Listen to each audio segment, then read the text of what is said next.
माननीय श्री राघव चड्ढा।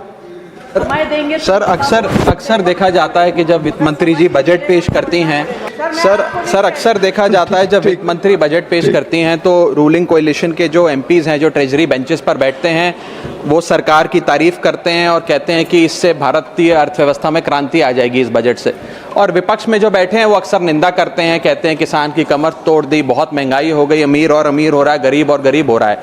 लेकिन मैं आज प्रयास करूंगा कि एक ऑब्जेक्टिव एनालिसिस इस बजट का करूं और कंस्ट्रक्टिव क्रिटिसिज्म अपना आपके माध्यम से वित्त मंत्री को दूं। So the title of my speech is The Good, the Bad and the Way Forward. 4 good things that I found in this budget, 4 bad things that I found in this budget, and 4 innovative suggestions to the Honorable Finance Minister. So the first good thing that I found in the budget is that there was an increase in the STT for derivative trading. Usually सरकार की निंदा हुई इस विषय को लेकर, markets भी गिरी, लेकिन मेरा ये मानना है कि इस कदम से स्पेक्युलेटिव ट्रेडिंग यानी कि सट्टा ट्रेडिंग समाप्त होगी या कम होगी, और रिटेल इन्वेस्टर जो 90% रिटेल इन्वेस्टर एफएनओ सेक्टर में नुकसान भुगतता है, फ्यूचर्स एंड ऑप्शंस के चलते जुआ खेलता है, उसमें आपको रिटेल इन्वेस्टर की प्रोटेक्शन का एक माध्यम बन सकता है। लेकिन मैं इसी के साथ साथ वित्त मंत्री जी को याद दिलाना चाहूंगा कि एसटीटी का जेनेसिस क्या है, एसटीटी का जन्म कब हुआ। एसटीटी हमारे senior colleague mister P Chidambaram जब फाइनेंस मिनिस्टर थे तो उन्होंने इंट्रोड्यूस किया, and it was introduce to replace long term capital gain tax on equities. जब long term capital gain on equity zero था तब एसटीटी को लाया गया कि वे एक सिंपल अपफ्रंट लेवी होगी ट्रेड्स पर regardless of profit and loss. लेकिन अब सरकार ने long term capital gain tax भी लगा दिया, एसटीटी भी लगा दिया, और रिटेल इन्वेस्टर को और तमाम इन्वेस्टर्स को एक प्रकार से डिसइंसेंटिवाइज किया। मैं एक सुझाव लाया हूं सरकार के लिए जिससे long term house hold earnings बढ़ेंगी, वेल्थ क्रिएशन होगा, और वेल्थ पार्किंग रियल एस्टेट और गोल्ड के सेक्टर से निकलकर इक्विटीज में आएगी, और स्पेक्युलेटिव ट्रेडिंग और कम होगी, और long term investment behaviour investors का बढ़ेगा। वो की है कि long term capital gain tax on equities should be made nil in this country for individual investors. दुनिया की कई ऐसे देश हैं जिसके अंदर long term capital gain tax equities पे खास तौर पे शून्य है, जैसे कि Switzerland, Singapore, UAE, New Zealand, Hong Kong, Qatar, Malaysia. मैं चाहूंगा कि जब एसटीटी बढ़ाया जा रहा है तो इसी बजट में ही long term capital gain tax को जीरो किया जाए। सर, मेरा दूसरा जो मैं सरकार के बजट को एक्नॉलेज करना चाहूंगा वो ये है कि कैपेक्स के जो एक्सपेंडिचर एलोकेशन होता है उसमें एक बढ़ोतरी देखी गई। जहां वित्तीय वर्ष 18-19 में मात्र 3 लाख करोड़ कैपेक्स था, वो इस वित्तीय वर्ष में 12 लाख करोड़ तक पहुंचा है, which is 4.4% of the GDP, which is a good step. It will have a multiplier effect and it will prioritise asset creation. लेकिन इसके साथ साथ सरकार को 5 साल में क्या कैपेक्स वो कौन कौन से क्षेत्रों में खर्चा करने जा रही है उसका एक ब्यौरा देना चाहिए ताकि प्राइवेट सेक्टर भी इस कैपेक्स के खर्चे को मैच कर सके। So third thing which we found in the speech of the finance minister is that there was a relative restraint in making budgetary announcements for election bound states. अक्सर वित्त मंत्री का भाषण सुन के आप बता सकते हैं कि कौन से राज्यों में चुनाव होने जा रहा है। इस स्पीच में उन्होंने थोड़ा सा रिस्ट्रेंट एक्सरसाइज किया जिसे मैं एक्नॉलेज करता हूं। और आखिरी अच्छी चीज जो इस बजट में नजर आई वो ये था कि एनआरआई की इन्वेस्टमेंट लिमिट में एनहांसमेंट हुई। लेकिन मैं बता दूं कि जब एफआईआईज ने, फॉरेन इन्वेस्टर्स ने, फॉरेन पोर्टफोलियो इन्वेस्टर्स ने इस देश के बाजार से पैसा निकाल लिया और पिछले एक वित्तीय वर्ष में 23 बिलियन निकाला, तब जाकर सरकार जागी और सरकार ने एनआरआईज के लिए इक्विटी मार्केट का दरवाजा खोलकर उनकी इन्वेस्टमेंट लिमिट को 5% से बढ़ा दिया। इसमें कोई दो राय नहीं है कि इससे इन्वेस्टर्स 32 मिलियन एनआरआई इन्वेस्टर्स को अब भारतीय बाजार में पैसा डालने का मौका मिलेगा। लेकिन इसी के साथ साथ सरकार को इस पर भी गौर फरमाना चाहिए कि क्यों फॉरेन इन्वेस्टर्स भारत से पैसा निकाल कर बाजार को छोड़कर जा रहे हैं। Sir, now I come to the bad part of the budget. First thing is the debt to GDP crisis. सरकार ने और डेट लेने के लिए, कर्जा लेने के लिए इस बजट में फॉर्मूला ही बदल दिया।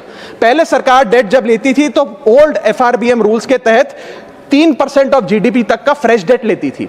इस बजट में सरकार ने उस फॉर्मूले को बदलकर कहा कि टोटल सरकार का डेट जीडीपी का 50% होगा और उस सीमा में हम डेट लेंगे। यानी कि they want to play on the denominator effect. For example, एक साल बजट अगर हमारा जीडीपी 12% से ग्रो करता है तो उस साल सरकार खूब सारा डेट लेके सरकार पे कर्जा लाद सकती है, जो कि फिस्कल डेफिसिट 4.5-6 5% तक भी पहुंच सकता है। सर, इसी के साथ साथ मैं बताना चाहूंगा कि आज सरकार कहती है कि हमारा डेट टू जीडीपी रेशियो 56% है, लेकिन ये गलत है, क्योंकि बहुत सारे ऑफ बैलेंस शीट आइटम्स हैं जिसे सरकार डेट में दिखाती ही नहीं है, जैसे कि FCI bonds, OMC bonds, fertiliser, NHAI, NFSS, यानी कि तमाम तरीके के ऐसे कर्जे हैं सरकार के ऊपर जो सरकार अपनी बैलेंस शीट में नहीं दिखाती है। सर, मैं सरकार को आपके माध्यम से यह रिक्वेस्ट करना चाहूंगा कि देश का कर्जा और कैसे ना बढ़े इस पर काम करें, ना कि और कर्जा लेने के लिए हम जीडीपी और डेट टू जीडीपी के फॉर्मूले के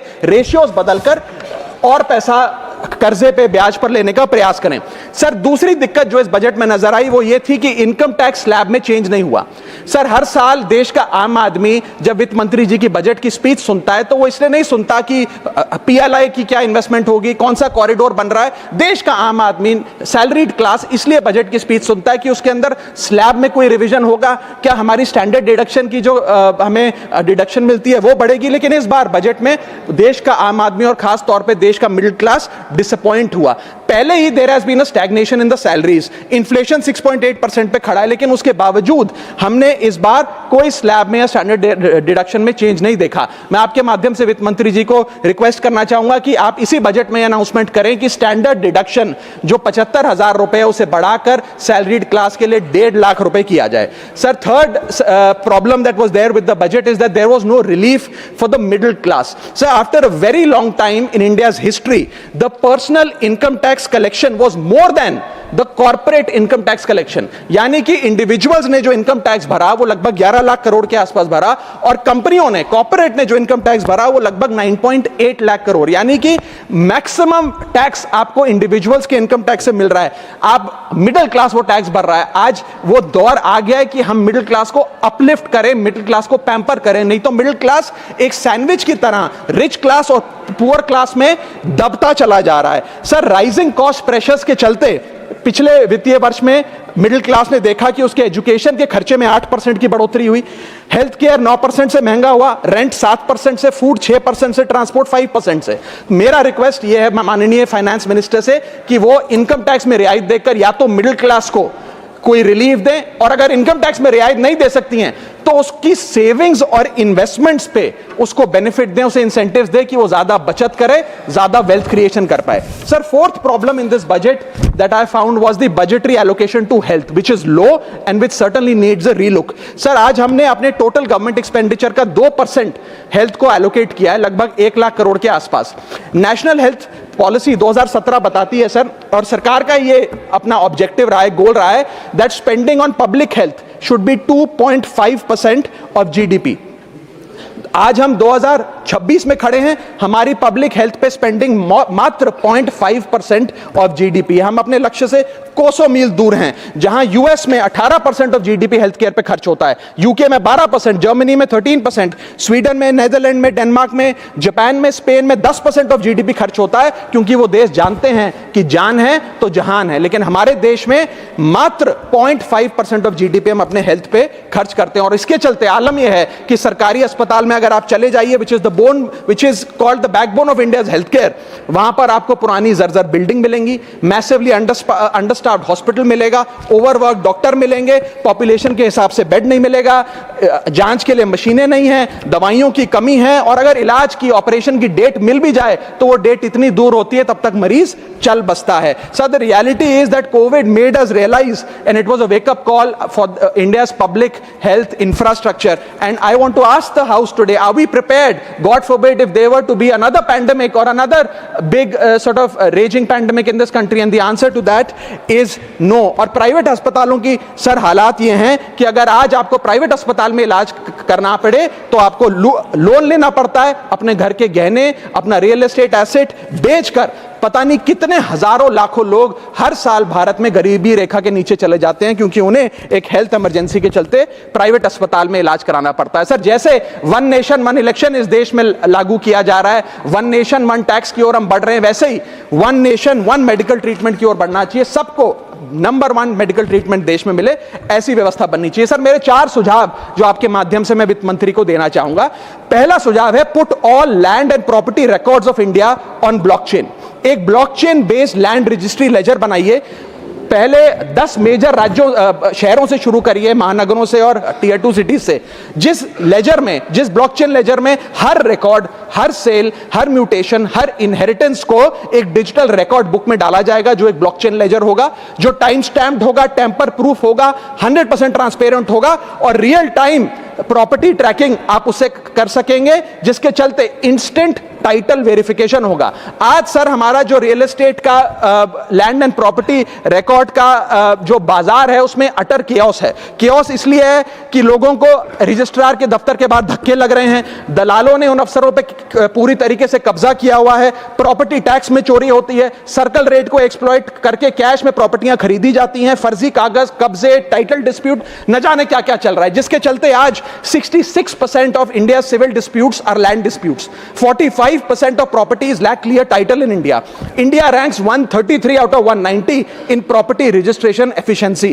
48% of our properties are under dispute and the average time taken by civil courts to resolve these disputes is 7 years. And 6.2 crore property documents are pending digitization. वो तहसीलदार के दफ्तर में पड़े या रजिस्ट्रार के दफ्तर में, उनका डिजिटाइजेशन अभी तक नहीं हुआ। इन सारी बीमारियों का एक ही दवा है, that is national blockchain registry, जिसके चलते प्रॉपर्टी डिस्प्यूट समाप्त होंगे, मिडिल क्लास की वेल्थ अनलॉक होगी क्योंकि वे और ब्याज पे पैसा ले पाएंगे, प्रॉपर्टी टैक्स की कंप्लायंस बढ़ेगी और रीट्स जैसे इन्वेस्टमेंट व्हीकल्स को ब्लॉकचेन वेरीफाइड टाइटल मिलेंगे, उसमें भी बढ़ोतरी देखी जाएगी।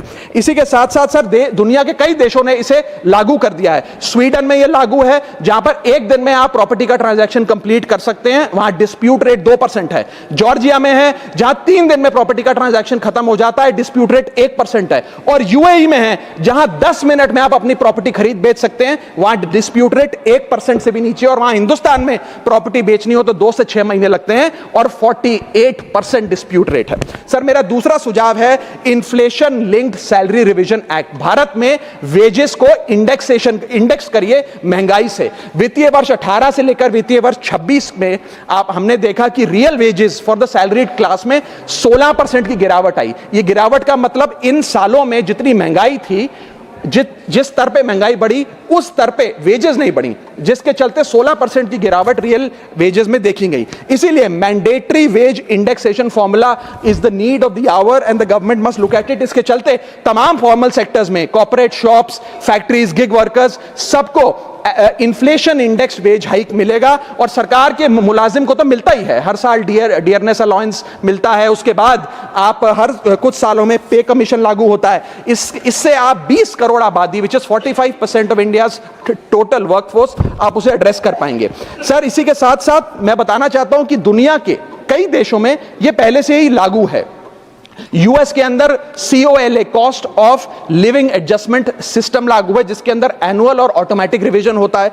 जर्मनी के अंदर हर 18 से 24 महीने के अंदर महंगाई के अनुसार सैलरी बढ़ा दी जाती है। जापान के अंदर शिंटो मेथड यूज होता है, जिसमें annual inflation index wage hike दी जाती है। और बेल्जियम में ऑटोमेटिक इंडेक्सेशन लॉ है, जिसमें क्वार्टरली बेसिस पर एम्प्लॉइज की सैलरी बढ़ाई जाती है। Sir India is one of the only countries in major economies where 85% of our formal workforce has zero statutory inflation protection. We are at the mercy of the employer discretion and our own negotiation power to raise our salaries. इसके साथ साथ मुझे लगता है कि एक minimum increase based on inflation होना चाहिए। मेरा थर्ड सुझाव माननीय वित्त मंत्री जी को रहेगा कि स्टेट कैपिटल एक्सपेंडिचर की matching grant, matching funding centre दे, यानी कि हर 1 रुपया जो राज्य की सरकार कैपेक्स पे, कैपिटल एक्सपेंडिचर पे, एसेट क्रिएशन पे खर्च करती है, उसकी मैचिंग ग्रांट 1 रुपया केंद्र द्वारा राज्यों को दिया जाना चाहिए, not as loan but as a grant. आज स्टेट कैपेक्स में 2